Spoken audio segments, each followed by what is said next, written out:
Okay, so this video is going to show us how to edit a transaction when it falls through. Okay, so imagine this is your snapshot of transactions in Paperless Pipeline.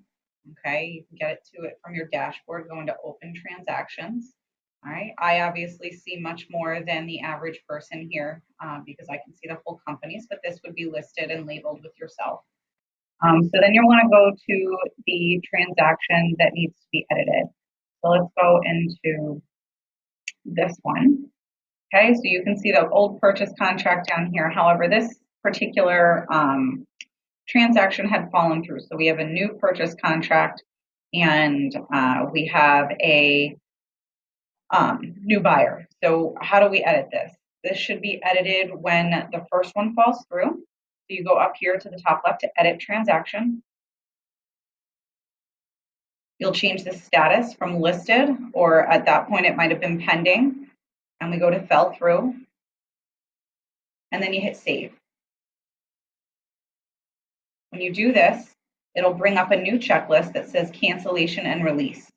So what I'd want you to do is upload a cancellation and release, okay? So you can do that by going here to upload docs, or you can use the email address up here and forward that cancellation release right into Pipeline, and then you can assign it when it comes in. So these need to be assigned to those particular ones, then you label it, you can label it cancellation,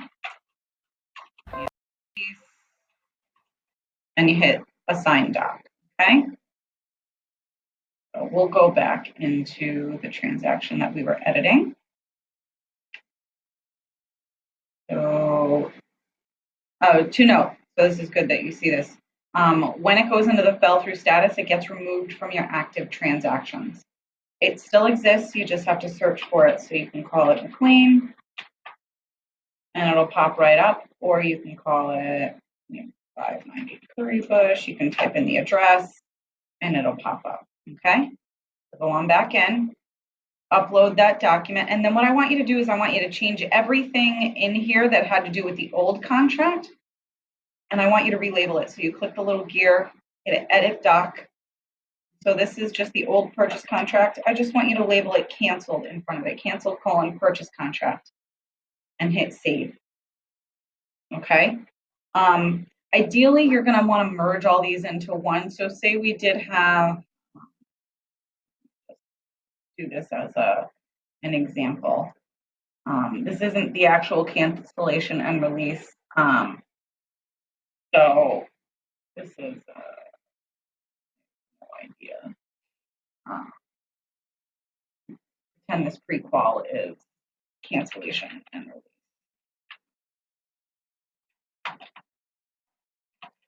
Okay, had to do with the sale. Hit upload documents. Okay, so now you have the cancellation and release here, and you have the purchase contract. I want you to merge them into one document. So you hit this button here, merge docs.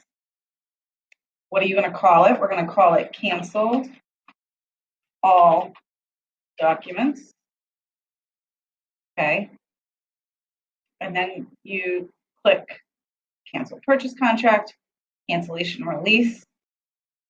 We're going to delete the documents after merging. Okay, and then you hit merge documents.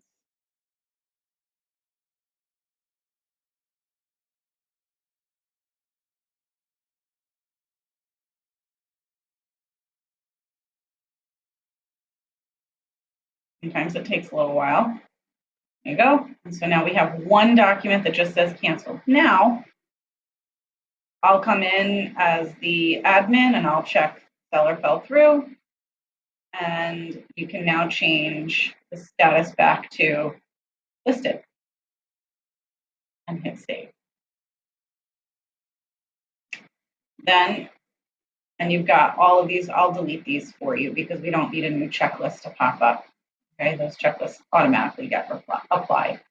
Okay, then when you have a new contract, hit edit transaction. You'll go back into pending, and then your new pending checklist will pop up, and you can start to upload everything again just as you normally would. You'll just ignore this one and you'll upload a purchase contract and all of the other documents in here, just as you always would. Edit all the contact information for the current contract, okay? And all of that information is there, and that's all you need to do. If you want to also edit, so the old, if you had the old lender or whatnot, you can take them out. That's fine. All right. So let me know if you have any questions, but that's how you edit a transaction so that you have all the proper information and you don't delete any of the information. Remember, transactions and pipelines follow the client, not the house. So you don't want to create a new transaction for a buyer that fell through. Because you want a snapshot of that client's experience. So we want to see, oh, they had a canceled contract, but they did get a new one. All right. Again, any questions, please reach out.